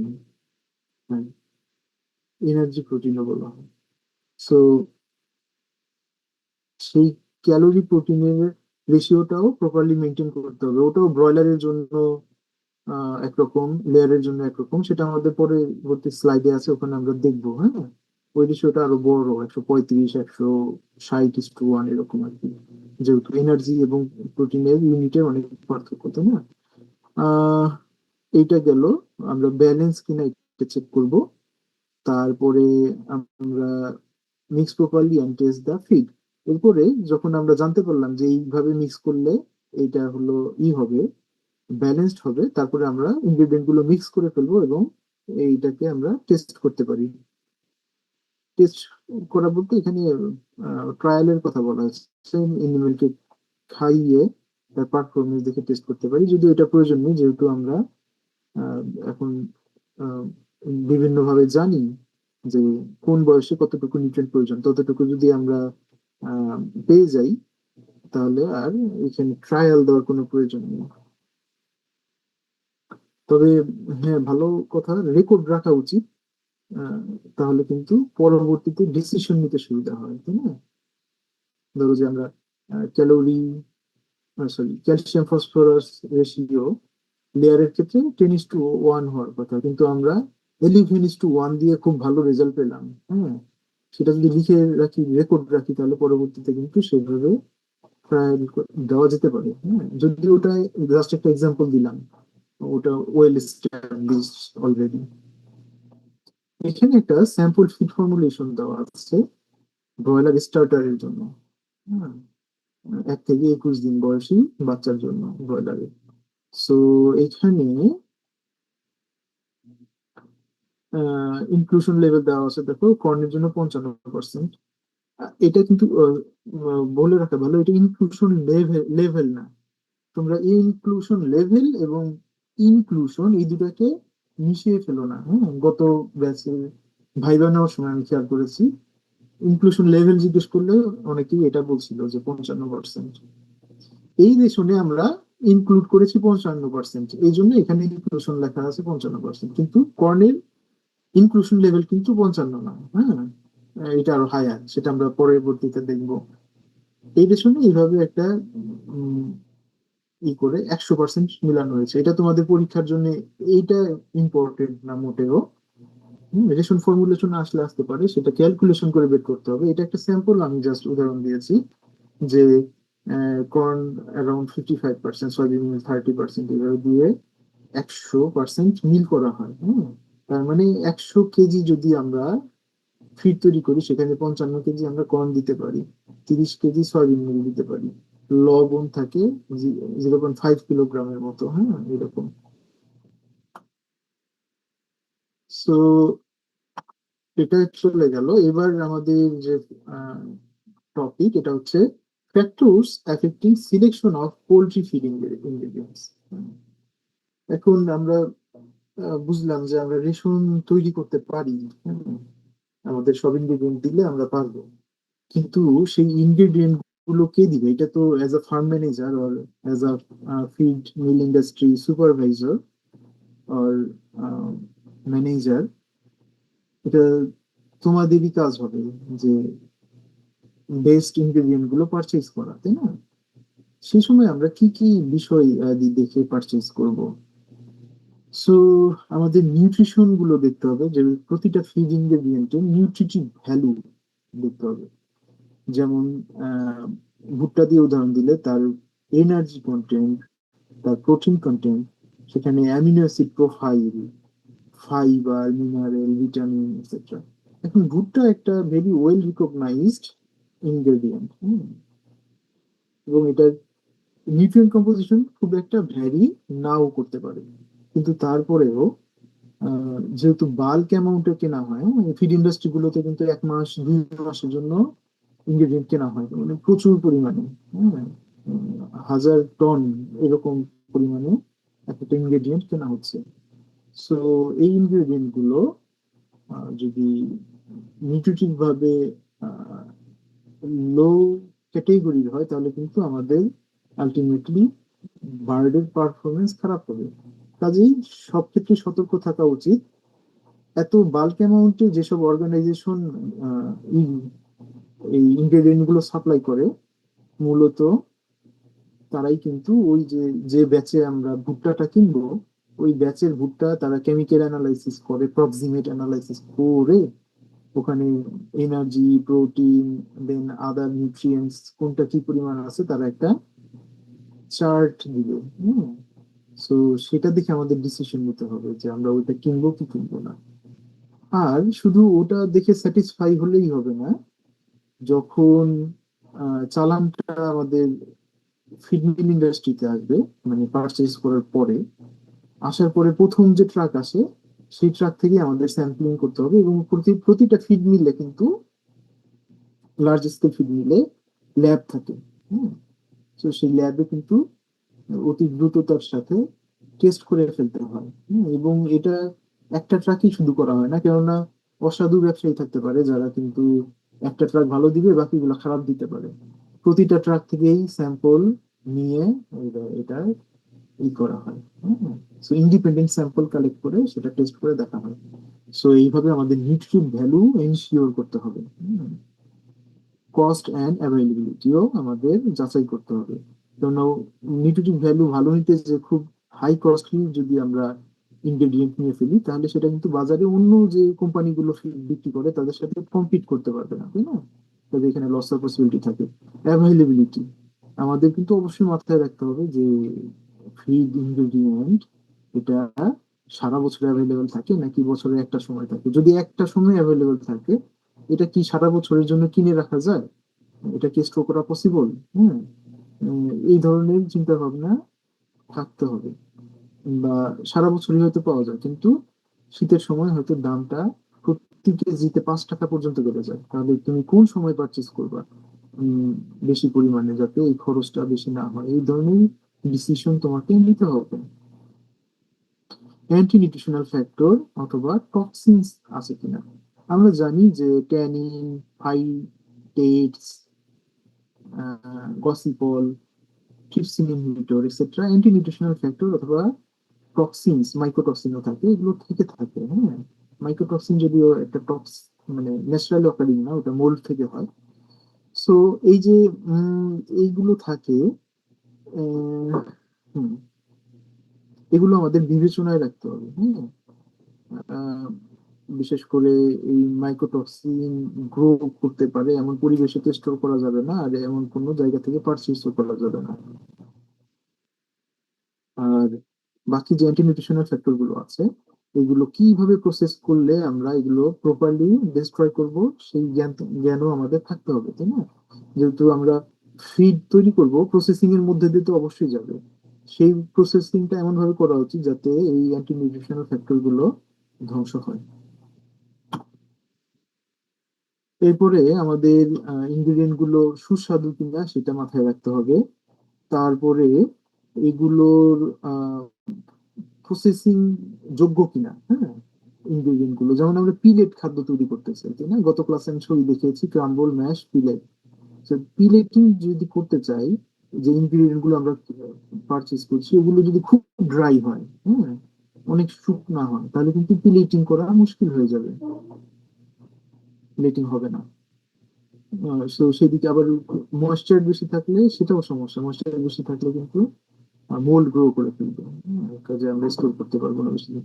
সো এগুলো জানতে হবে, গ্রাইন্ডিং এন্ড মিক্সিং প্রপার্টিজ সম্পর্কে জানতে হবে, যে কোন ইনগ্রেডিয়েন্ট কিভাবে গ্রাইন্ড করতে হয়, কি অনুপাতে মিক্স করা উচিত।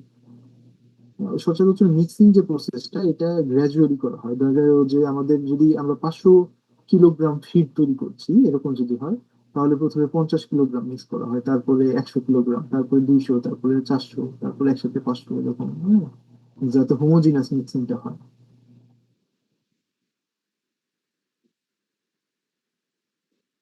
এবং পাশাপাশি আমাদের লিগাল এবং রেগুলেটরি অ্যাসপেক্ট গুলো মেনে চলতে হবে। হ্যাঁ, যেমন হয়তো আমরা যে এলাকায় ফিড মিল স্থাপন করেছি, সেই এলাকায় এনিমেল বাই প্রোডাক্ট ক্যারি করা বা নিয়ে আসা আইনত দণ্ডনীয় অপরাধ। সেক্ষেত্রে কিন্তু আমরা এগুলো ইউজ করতে পারবো না। এরপরে আসছে প্রকিউরমেন্ট অফ ফিড স্টাফ। হ্যাঁ, কি কি দেখে আমরা পারচেজ করব? একই ভাবে আগের যে স্লাইড গুলো পড়েছি মোটামুটি একই। কোয়ালিটি অ্যাসুরেন্স করতে হবে, তারপরে হচ্ছে কস্ট যাচাই করতে হবে, সাপ্লাই চেইনের রিলায়েবিলিটি দেখতে হবে যে সারা বছর পাওয়া যাবে কিনা, storage life and turn over rate. হ্যাঁ, স্টোরেজ লাইফ মানে কতদিন পর্যন্ত এটা প্রিজার্ভ করা যাবে। টার্ন ওভার রেট বলতে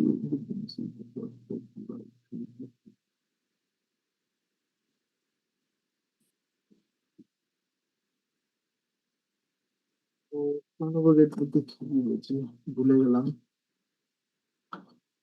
ওকে, factors affecting storage of feed ingredients.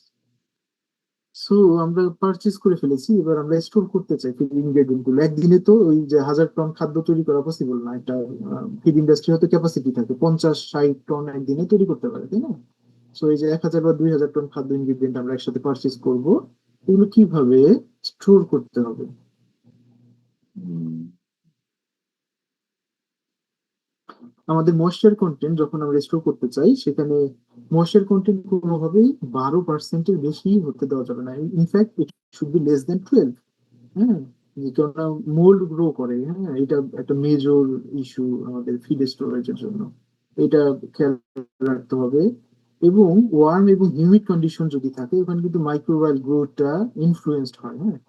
এবং সেখানে আহ, যে সকল সিডে ফ্যাট থাকবে বা সিড দরকার নেই, ধরো যে সয়াবিন মিল আছে, সয়াবিন মিলে ফ্যাট থাকলে সেগুলো র্যান্সিড হয় বা দুর্গন্ধ হওয়া শুরু করে। হুম। কাজেই এগুলো সমস্যা যদি এইরকম টেম্পারেচার হিউমিডিটি থাকে। এই জন্য সবসময় চেষ্টা করা হয় কুল, ড্রাই এবং ওয়েল ভেন্টিলেটেড এরিয়াতে যাতে স্টোর করা হয়। এই জন্য ফিড স্টোরেজে বড় বড় এক্সস্ট ফ্যান ব্যবহার করা হয়, অনেক বড়।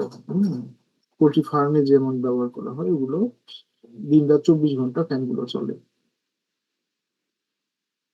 এছাড়া পেস্ট এবং রোডেন্ট কন্ট্রোল করতে হবে, ইঁদুর, ইনসেক্ট, হ্যাঁ, আহ, তারপর ওয়াইল্ড বার্ডস, এগুলো কন্ট্রোল করতে হবে। এগুলো ডিজিজ ক্যারি করতে সক্ষম, তাই না?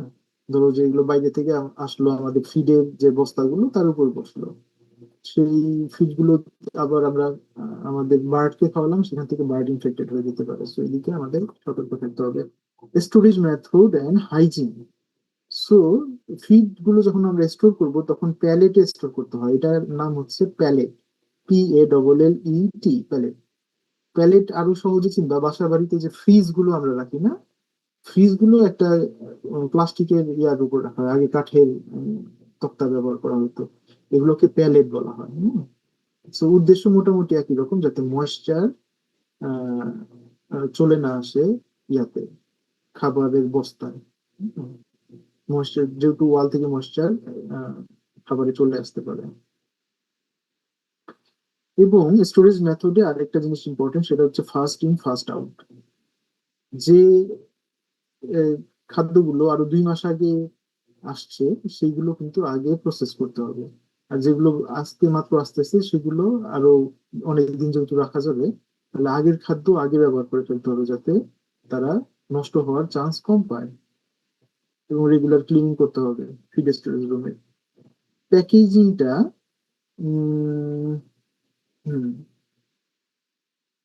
যদি আমরা অনেকদিন স্টোর করি তাহলে আমরা অবশ্যই ময়েশ্চার প্রুফ এবং ডিউরেবল পলিব্যাগস দিয়ে সচরাচর এগুলোকে মুড়িয়ে রাখা হয়। হ্যাঁ, এই পুরো প্যালেট সহ অনেকগুলো বস্তা একসাথে মুড়িয়ে রাখা হয়। এবং সেই প্যাকেজিং এর উপরে আবার ডেট উল্লেখ করে রাখতে হয়, যে এটা কবে পারচেজ করা হয়েছে, রিসিভ করা কবে হয়েছে, ব্যাচ নাম্বার কত, এক্সেট্রা। অক্সিডেশন বা রেন্সিডিটি, ফ্যাট রিচ যে ইনগ্রেডিয়েন্ট গুলো আছে এগুলো কিন্তু অক্সিডাইজড হয়, যেমন ফিশ মিল, সয়াবিন মিল। হ্যাঁ, এগুলোর ফ্যাট থাকার কারণে বা তেল থাকার কারণে এগুলো অক্সিজেনের সংস্পর্শে এসে নষ্ট হওয়া শুরু হয়।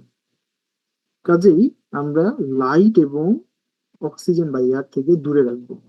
এবং antioxidants can be added during storage. Storage যখন করবো এইসব ইনগ্রেডিয়েন্ট, তখন পাশাপাশি অ্যান্টিঅক্সিডেন্ট যদি অ্যাড করে দেওয়া যায় তাহলে অক্সিডেশনের মাত্রা বা সম্ভাবনা কমে যায়। এরপরে ইনক্লুশন লেভেল, এইটা হলো সেই ইনক্লুশন লেভেল যেটা নিয়ে আমরা কিছুক্ষণ আগে বলছিলাম। ওকে, আমরা ইনক্লুশন লেভেল পরে আজকে শেষ করে দিব।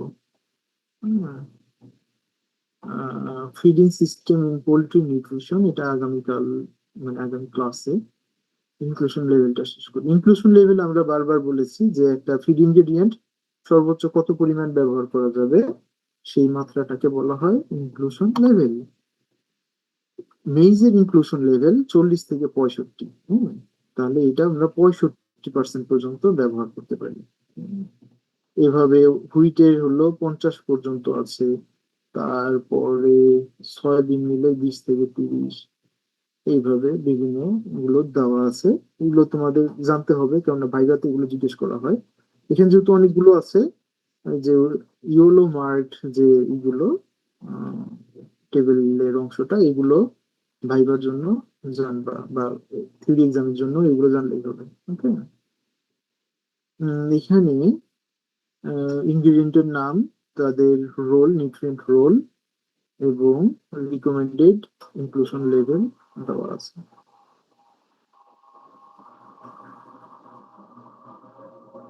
এবং এখানে যে দেখো কিছু কিছু ক্ষেত্রে অ্যাডিশনাল ইনফরমেশন দেওয়া আছে, যেমন কটন সিড মিল এটা 5%-এর বেশি ইউজ করা যায় না কেন, এই ধরনের প্রশ্ন হয়। হ্যাঁ, সো ইউজ করা যায় না কেন, এখানে গসিপল থাকে। গসিপল হচ্ছে একটা অ্যান্টি নিউট্রিশনাল ফ্যাক্টর। সো এটা গসিপলটা কি কিসে বাধা দেয়, কোন নিউট্রিয়েন্ট ইনটেকে বাধা দেয়, এই ধরনের প্রশ্ন করা হয়। কাজে এখানে একটু সেলফ স্টাডির বিষয় আছে। তারপরে বলা হয় যে ফিশ মিল যদি আমরা 5%-এর বেশি ব্যবহার করি তাহলে কি সমস্যা হতে পারে। তো এখানে লেখা আছে কিন্তু avoid fishy order in layers. লেয়ারে ফিশি অর্ডার মানে কি, আসলে এটা ইন্ডিকেট করেছে যে তারা যে ডিমটা পারে লেয়ার মুরগি, তাদের ডিমে কিন্তু শুটকি মাছের মতো একটা গন্ধ চলে আসে এই যদি আমরা 5-এর বেশি ইউজ করি। সো এই ধরনের বিষয়গুলো তোমাদের একটু সেলফ স্টাডি করে জেনে নিতে হবে যে কেন। So that's all for today. Any question?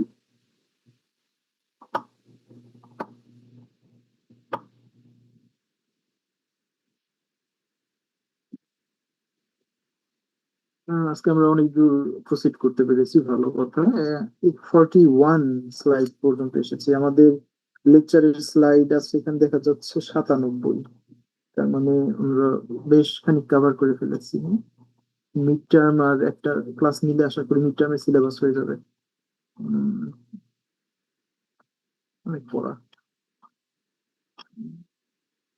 ওকে, কোনো প্রশ্ন নেই তাহলে সেশন ক্লোজ করব।